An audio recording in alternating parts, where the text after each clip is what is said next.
So-Called Season 2 is coming soon. In the meantime, here's a clip from our archive. Find full episodes on our archive at socalledpodcast.com or from wherever you get your podcasts. So-Called is sponsored by loveboiseparks.org, which donates 50% of all profits to support, promote, and preserve open spaces in Boise, Idaho. Use promo code SOCALLED for 10% off all your purchases at loveboiseparks.org.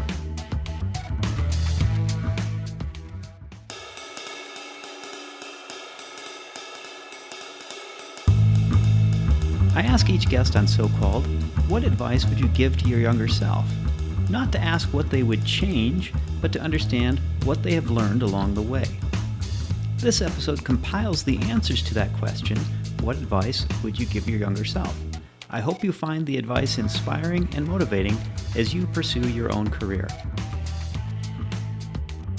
This is Mark Wojcik, and I'm wondering, how's your so-called career? Welcome to So-Called, the podcast that explores the why and how of work. First up, we hear from Lori Buchanan, holistic health practitioner, life coach, and author, whose advice to her younger self is about the importance of knowing who you are. Don't let yourself be held hostage by the opinion of others. Do not let yourself be held hostage by the opinion of others. And I think that I was held hostage. I allowed myself to be held hostage probably until my early 30s. And then I started getting smart. By my 40s, I didn't care anymore. I don't care unless I'm hurting you in some way. It's not that I don't care about you, but I'm not going to live my life based on your opinion of what I do and don't, that thing. So that would be my advice to my younger self. Do not let yourself be held hostage by the opinion of others. Self-knowledge doesn't come quickly, which can require patience. Patience was at the heart of the advice from Rebecca Campbell, director of 3D printing at HP Inc. I'm just not a patient person. In fact, my mom in high school, I have it sitting on my desk right here. It says, "Give me patience, but please hurry." My mom gave it to me when I was a sophomore in high school. And I just want things to happen so fast. And I just have this energy and this drive and this push. And I think, and it's always been there. So it's not like it just happened since, many, many, many decades. And I think I would just tell myself that sometimes, and I need to tell myself this now too, by the way, that sometimes being patient will yield a better return than forcing something to happen. And I've seen this in my career where I can't get to some things I don't have the time, and it totally works itself out, like even better than I ever could have made it happen.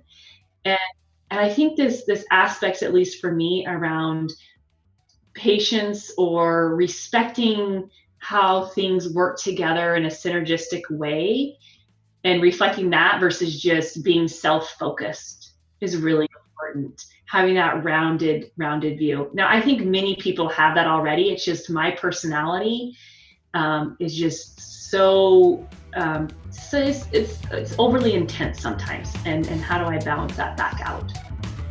David Arkush, lawyer and owner of Law Office of David Arkush, also mentions patience and would advise his younger self to enjoy the process of learning. I think be patient, be humble, be patient some more, and read and learn, and read and learn, and read and learn, and read and learn, and just soak it in. Soak in as much as you can, because it's fun.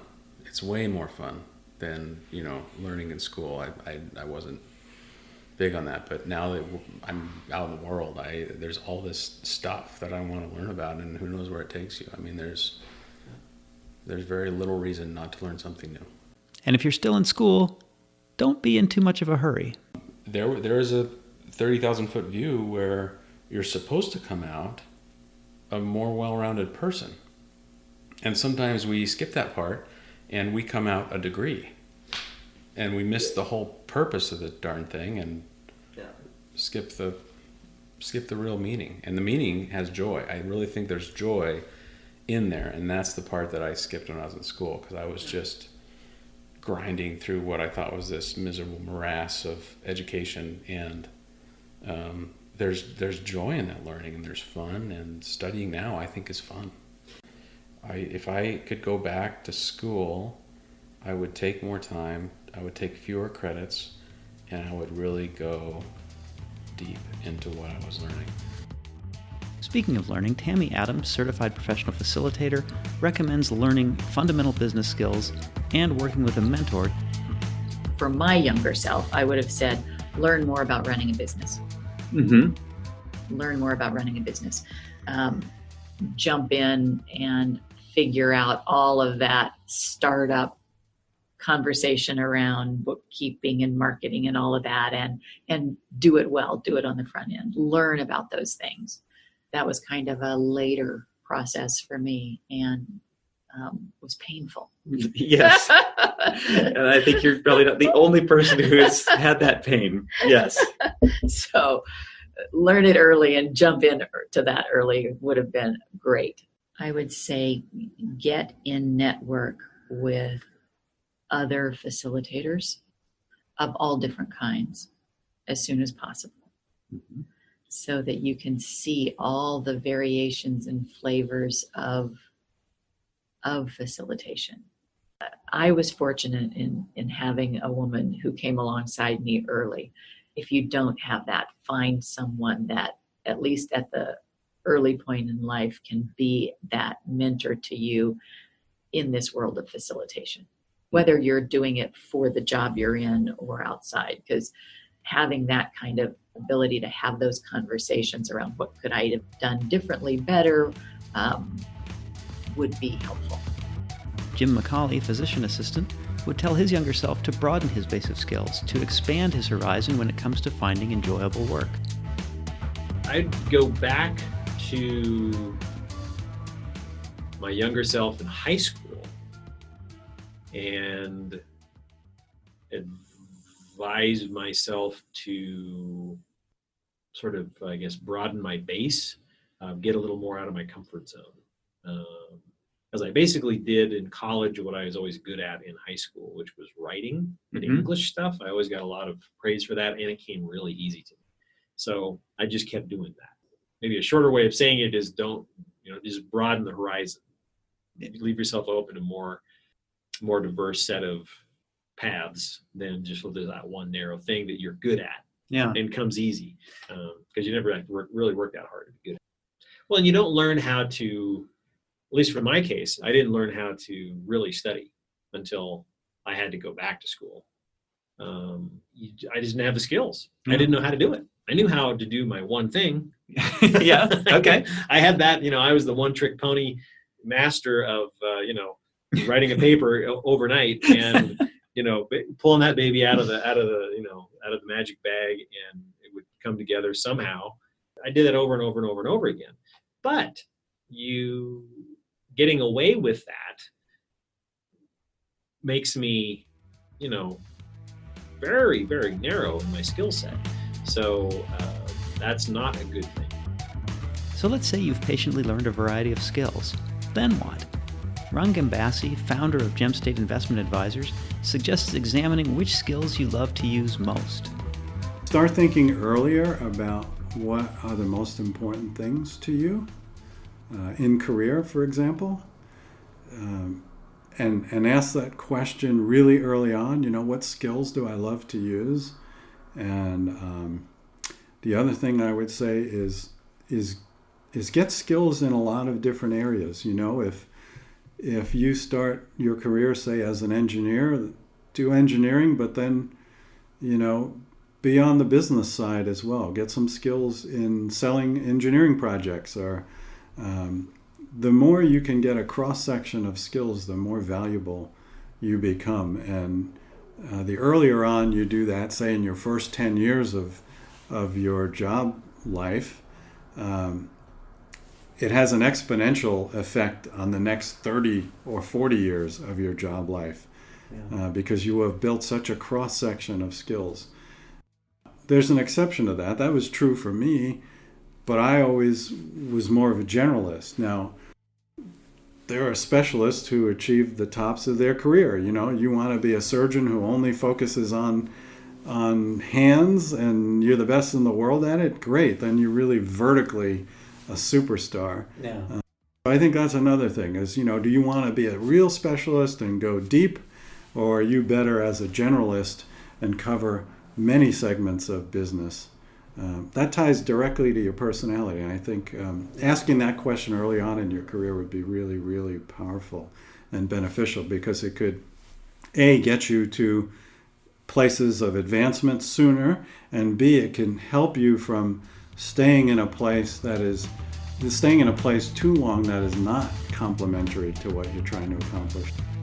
What's next? Be confident, treat others well, and know that you don't have to do it alone. That's the advice from Karen Bubb, cultural planner for the city of Boise. To be confident in yourself, to not doubt yourself, to recognize that relationships, romantic relationships are really not as important as you think they are. Let it go. There's a lot more that's important than that. To not be afraid to seek opportunity, to interview people who you're interested in talking to, or you're interested in what they're doing, and try to understand, like you're doing, how they got to where they are. And to not wait for opportunity to make your own opportunity. I think that there's a lot more opportunity out there than we recognize. And write thank you cards. I think having gratitude and being kind, recognizing that all the different people that you meet along the way, you never know when you're going to walk into a job interview and that's the person who's going to be interviewing you. Or a thank you note that you wrote to someone that you might need a letter of recommendation from that person at a later time. So really be thoughtful in terms of how you relate to people in the world. And I would also say the other thing that's helped me over the years is going to counseling, like to not be afraid to ask for help. Because I think that there's an increasing sense of loneliness, as you say, in the world, and isolation. So knowing that you can reach out to a professional therapist, to a counselor, to someone that you see as a mentor, to ask for help or ask for direction or ask when you get stuck. Because I definitely have had really critical moments in my life where I was very depressed and didn't know where I was going to go or what I was going to do, or I got stuck by something. Mm-hmm. And it was counselors, whether at school or elsewhere, that helped me to work through some of those issues and get past them. So I think I want to impart that it's not all easy, and you don't have to do it by yourself. Now all that's left is to go out and do, which is what professional writer Kristen Ayers would tell her younger self. Don't wait so long. Just go for it. Because I'm a no regrets person. I wouldn't want to tweak anything, if that makes sense. Sure. But I think that if I had more confidence, I would have just done a few major things sooner, and there's just no reason to wait. If I had to sum up the advice from season 1 of So-Called, my takeaway is, what are you waiting for? Do you have advice for your younger self? If so, share it with someone you know. And stay tuned for season 2 of So-Called. If you enjoyed today's episode, please let us know. Subscribe and leave us a review. So-Called is available on Apple Podcasts, Google Play, and wherever you get your podcasts. So-Called is sponsored by LoveBoiseParks.org, which donates 50% of all profits to support, promote, and preserve open spaces in Boise, Idaho. Use promo code SOCALLED for 10% off all your purchases at LoveBoiseParks.org.